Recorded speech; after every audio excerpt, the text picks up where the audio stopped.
السلام علیکم ورحمۃ اللہ وبرکاتہ۔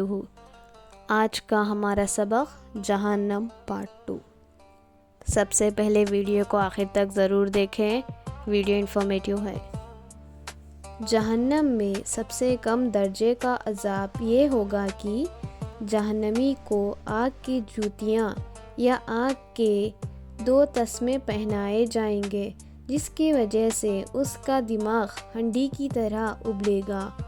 وہ سمجھے گا کہ سب سے زیادہ عذاب اسی کو ہو رہا ہے۔ جس جہنمی کے دل میں ذرہ برابر ایمان ہوگا، وہ اپنے گناہ کے بغیر عذاب چکھ کر یا حضور صلی اللہ علیہ وسلم کی شفاعت سے جہنم سے چھٹکارا پالے گا۔ جہنم میں بھی الگ الگ درجے ہیں، ان میں مختلف قسم کے عذاب ہوگا۔ مجرم لوگ اپنے اپنے گناہوں کے موافق ان میں داخل کیے جائیں گے۔ جو بھی جہنم میں داخل ہوگا وہ محض اللہ تعالیٰ کے عدل و انصاف سے داخل ہوگا، کسی پر ذرہ برابر ظلم نہ کیا جائے گا۔